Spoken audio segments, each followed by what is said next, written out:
Assalamualaikum warahmatullahi wabarakatuh. Waalaikumsalam. Selamat siang, salam sejahtera, salam, Om Swastiastu, Namo Buddhaya, salam kebajikan. Sahabat bener yang berbahagia, pada kesempatan kali ini kita akan ngobrol bareng dengan para tokoh senior di pengurus FKUB Kabupaten Banyumas, sekaligus tokoh agama. Hadir di hadapan kita ada Bapak Insinyur Made Sedana Yoga. Selamat siang Pak Made. Selamat siang. Beliau adalah tokoh dari umat agama Hindu. Di sebelah saya juga ada Bapak Pendeta Yunus Rahmadi. Siang Pak Pendeta. Selamat siang. Nah, ini juga beliau termasuk pendeta di agama Kristen. Pada kesempatan kali ini kita akan bicara terkait dengan toleransi beragama, karena di 2022 ini kita akan memperingati Hari Toleransi Beragama. Pada kesempatan kali ini kita akan ngobrol bagaimana perspektif agama Hindu maupun agama Kristen terkait dengan makna toleransi. Saya berawal dari yang senior dulu Pak Pendeta, dari Pak Made. Bagaimana makna toleransi dalam perspektif agama Hindu? Baik, terima kasih Pak Ulun. Makna toleransi menurut pandangan agama Hindu adalah sesuatu yang betul-betul kita pahami bersama, bahwa dengan toleransilah kita bisa hidup damai, sentosa, dan saling menghormati satu sama lain, saling menghargai, dan saling mencintai satu sama lain, sehingga hidup kita di muka dunia ini ditambah. Dan Banyumas sangat kondusif karena memang kita adalah bersaudara. Jadi apa yang disyaratkan di dalam sastra Hindu, Katunggaga, ya, jadi kita harus bersaudara. Terima kasih. Terima kasih Pak Made. Begini Pak Made, Pak Made ini kan lahir besar dari Bali, yang mayoritas penduduknya beragama Hindu, yang kemudian ke Purwokerto. Bagaimana rasanya hidup di Purwokerto, yang merantau dari Bali ke Purwokerto? Apakah nyaman? Apakah bagaimana keberagamaannya? Baik, terima kasih. Saya sejak tahun 1980 sudah menginjakan kaki di Banyumas, di Purwokerto, dan bekerja di Universitas Jenderal Sudirman sebagai tenaga edukatif. Saya sangat merasakan sekali bahwa nuansa Banyumas tidak berbeda dengan nuansa yang ada di Bali. Saya sangat welcome masyarakat Banyumas dengan keberagaman. Dan saya pun merasakan dengan saudara-saudara dari agama yang lain, rasanya sama, bahwa kita adalah bersaudara. Dan itu pun kami tunjukkan juga bahwa kami pun sebagai agama Hindu tidak menonjolkan bahwa kami paling super di dalam menjalankan hidup dan kehidupan. Oh, luar biasa ini. Ini makna toleransi yang sangat luar biasa, sekaligus bagaimana Pak Made yang jauh dari Bali ke Banyumas, ke Purwokerto ini memaknai toleransi dan nyaman ketika hidup di Banyumas. Saya ke Pak Pendeta Yunus ini. Bagaimana Pak Pendeta melihat bagaimana realita kehidupan kita, di mana Pak Pendeta Yunus ini kan pernah menduduki sebagai ketua BAMAK, memaknai toleransi khususnya yang ada di Banyumas. Apakah ini sudah mencerminkan kehidupan yang sangat nyaman? Apakah ada beberapa catatan keberagamaan di Kabupaten Banyumas ini? Ya, baik, terima kasih Mas Ulu. Saya melihat selama ini Banyumas cukup kondusif, ya, dalam arti hubungan antar agama dalam konteks pemajemukan masyarakat Banyumas selama ini terjalin cukup bagus. Apalagi ada FKUB yang cukup berperan dalam hal ini, menjembatani barangkali kalau ada perbedaan dalam menyikapi satu hal, ya, Dan saya merasa dibandingkan daerah-daerah lain, Banyumas relatif lebih baik. Namun bukan berarti kita nisbi atau kosong dari hal-hal yang perlu diperbaiki. Bukan berarti begitu. Tentu masih ada, ya. Untuk mencapai satu kondisi tataran masyarakat yang ideal, ya, itu tentu butuh proses waktu, butuh kerjasama kita semua, kemauan kita membangun kebersamaan di tengah lingkungan masyarakat Banyumas yang macam ini. Namun sekali lagi saya mengatakan bahwa sejauh ini dalam pengamatan saya dan pengalaman saya sebagai seorang Kristiani, saya melihat hubungan antara agama bagus, tidak hanya di level elitnya, dalam arti tokoh-tokoh agama, tetapi juga di masyarakat bawah pun saya melihat masyarakat Banyumas cukup toleran. Itu pengamatan saya selama ini. Ya, terima kasih Pak Yunus. Begini, saya sebagai umat Muslim ini Pak Pendeta, tidak semua orang memahami hal yang sama terkait dengan toleransi ini.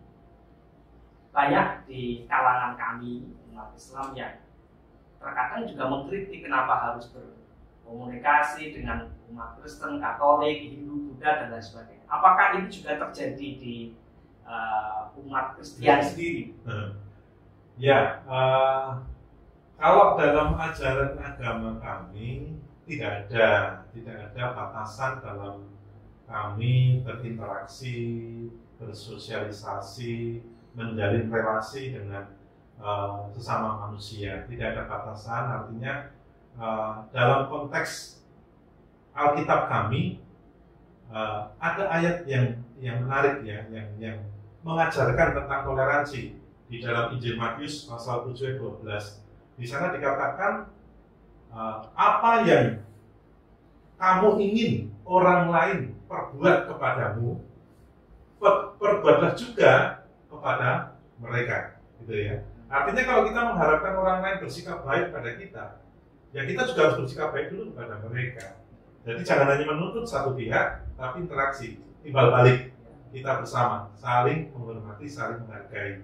Dan itu ada dalam konteks kitab suci kami, gitu ya. Bahkan dalam bagian lain dalam kitab Roma dikatakan saling mendahuluilah dalam memberi hormat, saling mengasihilah sebagai saudara, tanpa membedakan latar belakang, asal usul agama, ras, dan sebagainya.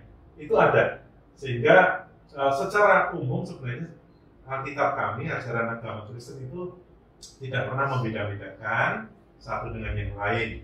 Nah, masalah tadi kembali ke pertanyaan, apakah ada juga barangkali kelompok-kelompok seperti itu? Ya, saya tidak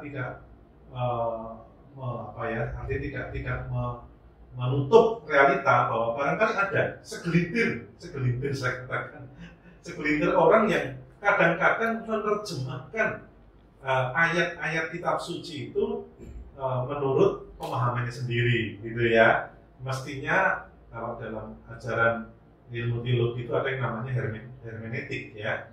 Mestinya secara hermeneutik ini terjemahnya begini, tafsirannya. Tetapi karena keterbatasan orang itu, kemudian dia terjemahkan dengan kemampuan pemahaman dia sendiri, dan hasilnya kadang-kadang menyimpang dari kebenaran yang seharusnya ada. Nah, ada barangkali, tapi saya katakan itu kecil, ya, sangat kecil dibandingkan mayoritas kekristenan yang memang sungguh-sungguh mengadopsi ajaran Yesus, yaitu bagaimana kita harus memperlakukan semua itu seperti saudara, saling mengasihi satu sama lain. Gitu. Terima kasih Pak Yunus. Kembali ke Pak Made. Pak Made ini adalah salah satu tokoh. Ya, karena ini di tahun 2022 ini adalah tahun toleransi, saya ingin menggali bagaimana sejarah berdirinya FKUB ini. Kita tahu Pak Made, di tengah masyarakat kita di awal 2022 ada kasus yang lagi disorot oleh media sosial dan lain sebagainya terkait dengan pelemparan dan penendangan sesajen yang ada di Lumajang, tepatnya di lereng Gunung Semeru. bagaimana ini pendapat Pak Made terkait dengan awal bagaimana berdirinya FKUB di Kabupaten Banyumas dan bagaimana realita atau pendapat Pak Made sebagai tokoh agama Hindu terkait dengan kasus yang ada di Banyumas. Baik, terima kasih Pak Ulul. Saya sedikit dapat menceritakan tentang sejarah berdirinya FKUB. Memang FKUB itu didirikan di Kabupaten Banyumas sebelum adanya keputusan bersama Menteri Agama dan Menteri Dalam Negeri.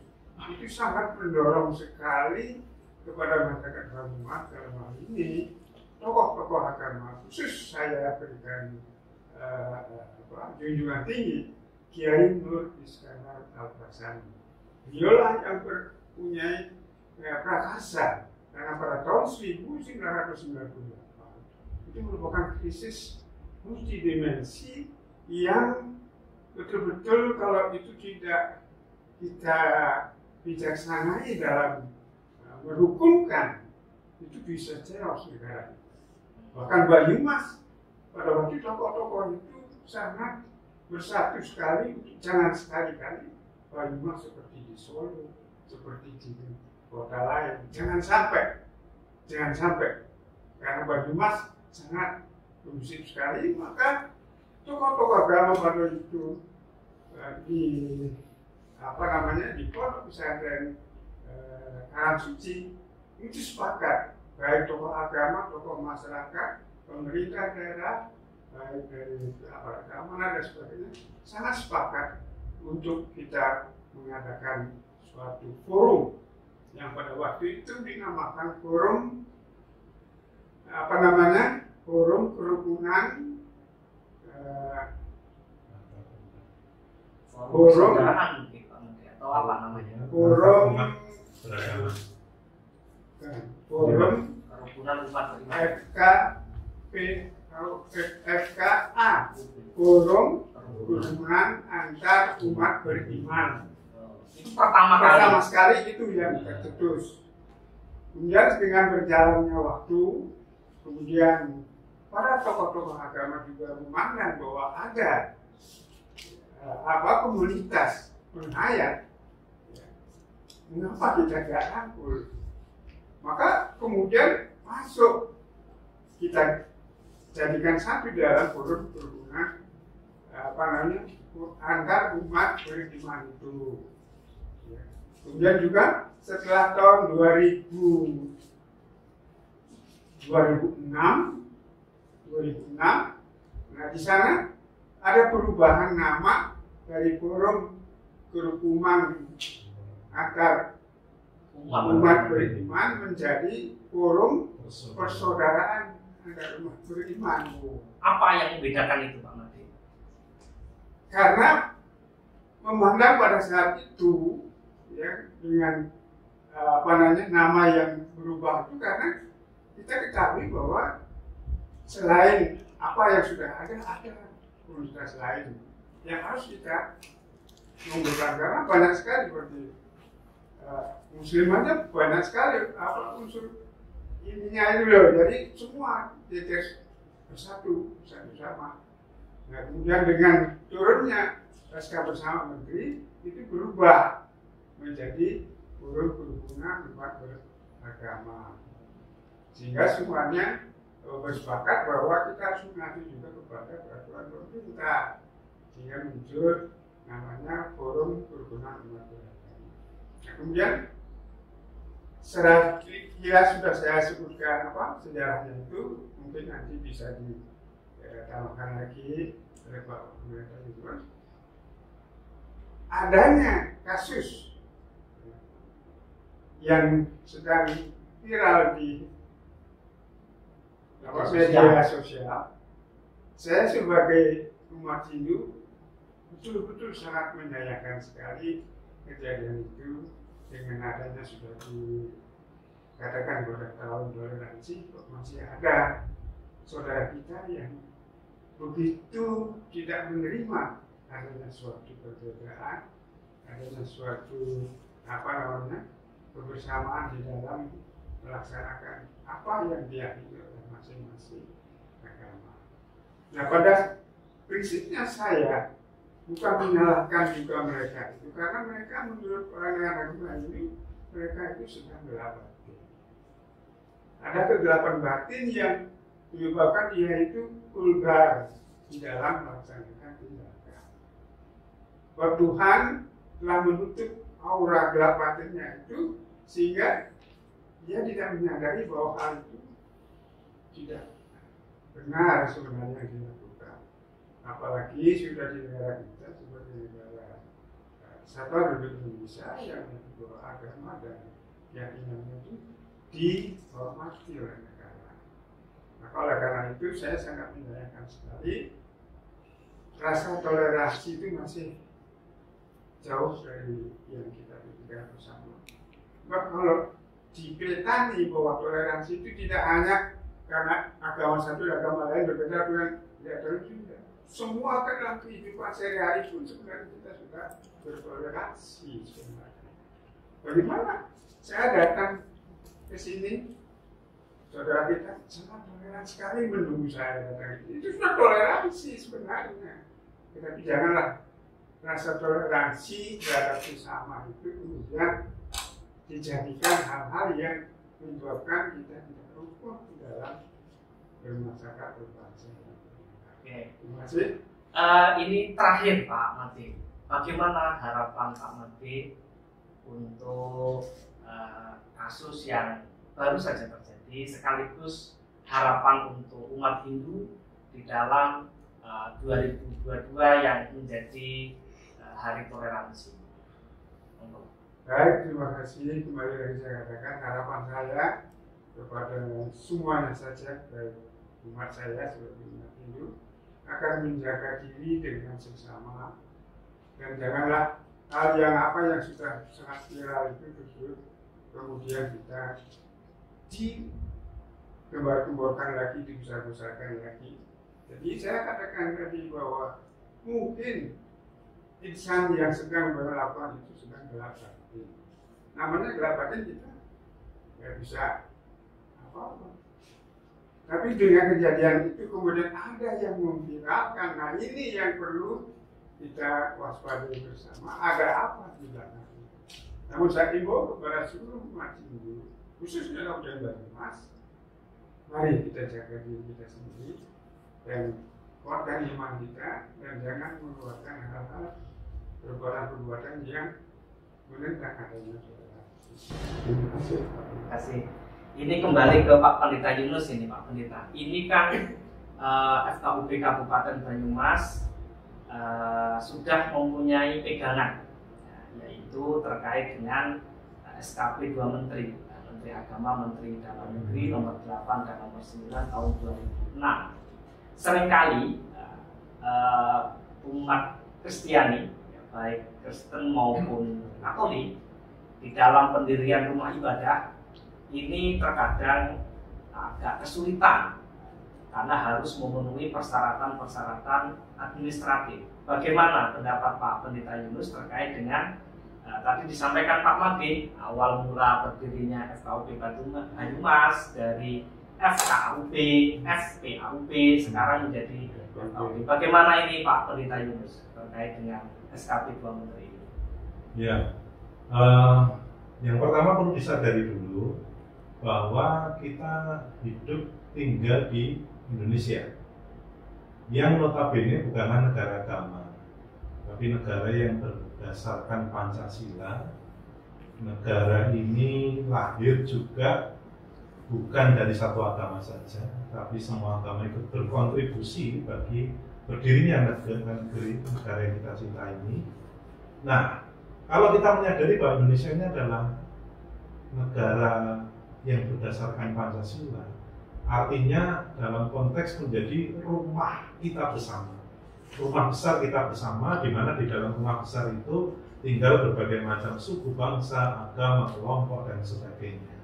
Nah, kalau kita memahami konteks ini dengan benar, maka kita akan bisa melaksanakan atau menjalankan konsep kehidupan, ya, berinteraksi, bersosialisasi dengan benar, karena kita harus mengacu kembali kepada konteks berdirinya negara ini, yaitu sebagai negara yang memang berdiri di atas kemajemukan. Nah, dengan demikian tentunya ada hak dan kewajiban yang dimiliki oleh setiap warga negara, termasuk hak dalam beribadah, hak untuk mendirikan rumah ibadah dan seterusnya. Nah, saya setuju memang dalam arti pendirian satu bangunan itu tentu harus ada izin, ya. Tetapi kalau itu digunakan untuk tempat ibadah, mestinya ada dispensasi, ada kemudahan, karena bangunan itu kan digunakan untuk membangun iman yang tentu berkaitan ini akan menjadi satu kebaikan bagi bangsa dan negara kita. Kalau semua rakyat di negara kita ini punya iman yang baik, iman yang benar, tentu kita menjadi negara yang tidak hanya negara yang pluralis, tetapi juga religius, ya, yang menghargai keyakinan masing-masing dengan baik. Nah, saya berharap sebenarnya dengan peraturan bersama dua menteri ini ada revisi-revisi yang sifatnya bisa meringankan umat minoritas. Saya tidak berbicara hanya Kristen, ya, Mas Ulul, tapi juga minoritas misalnya di Indonesia Timur itu tentu bukan Kristen, ya, sama Islam. Begitu, itu minoritas. Nah, kita berbicara tentang umat minoritas dimanapun mereka berada. Ketika mereka ingin mendirikan rumah ibadah yang benar-benar akan difungsikan untuk tempat ibadah, ya tolonglah dari sisi persyaratan secara hukum dipermudah, kemudian masyarakat sekitar, tokoh-tokoh agamanya ikut nyengkuyung lah. Kita ini kan budaya kita itu kan paguyuban, bukan patembayan. Paguyuban artinya semua disengkuyung bersama. Bukankah ini yang menjadi nilai-nilai kearifan lokal dari budaya bangsa Indonesia? Nah, jangan sampai kemudian kita menghambat kalau memang itu kebutuhan yang sangat hakiki dari satu umat untuk beribadah. Nah, kalau dilarang mendirikan rumah ibadah, mereka harus beribadah di mana? Masa di lapangan, masa di tengah hutan? Saya kira itu tidak manusiawi. Jadi saya berharap dari sisi pemerintah bisa merevisi pasal-pasal, ayat-ayat yang mungkin itu terasa sulit untuk direalisasikan ketika satu agama akan membangun, satu komunitas agama akan membangun rumah ibadahnya, atau kalau perlu ditingkatkan. Kalau sekarang hanya peraturan bersama menteri, levelnya dinaikkan, katakan itu menjadi keputusan presiden atau peraturan pemerintah yang level lebih tinggi, atau bahkan undang-undang, saya nggak tahu, ya. Kalau itu secara nilai hukumnya lebih tinggi, maka saya yakin tentu ketaatannya akan lebih baik mestinya, ya, dan itu akan berlaku lebih kuat di tengah masyarakat. Nah, tapi sisi lain, hukum aturan mau dibuat seperti apapun, kalau masyarakatnya tidak ada niat, ketaatan, kesadaran untuk menaati hukum, saya kira juga tetap akan terjadi konflik. Jadi kuncinya bagaimana kita membangun kebersamaan yang baik di antara kita, meskipun berbeda agama, bersosialisasi dengan baik dengan masyarakat sekitar. Saya kira itu sangat mendukung, ya, ketika kita kemudian akan salah satu poin tadi membangun rumah ibadah tadi, ya, betapa baiknya pertemanan, ya. Saya yakin kalau kita sudah berteman baik, bersahabat baik, orang akan justru akan membantu, tidak akan menghambat tapi membantu. Jadi kuncinya, yuk kita jalankan aja budaya orang Indonesia yang guyup tadi. Kita menjalin relasi dengan baik, kemudian kita sisi lain menaati aturan yang diberlakukan, dan kemudian kita berharap bahwa masalah-masalah yang terjadi sampai saat ini, kesulitan-kesulitan mendirikan rumah ibadah itu berangsur-angsur bisa semakin pulih, artinya masyarakat lebih mudah dalam membangun rumah ibadahnya. Itu harapan saya. Terima kasih Pak Pendeta Yunus, Pak Made, atas ngobrol-ngobrol santainya. Semoga pemirsa benar, sahabat-sahabat benar, teman-teman semua yang nanti menyaksikan tayangan di podcast benar ini nanti bisa mendapatkan pencerahan, ilmu pengetahuan, sekaligus menjadi bekal di dalam mengarungi kehidupan di Indonesia dengan simbol Bhinneka Tunggal Ika, beda neng luhur. Terima kasih, mohon maaf atas segala kekurangannya. Terima kasih kepada Pak Made dan Pak Yunus. Kita akan berjumpa lagi. Selamat siang, salam sejahtera, salam Om Swastiastu. Terima kasih.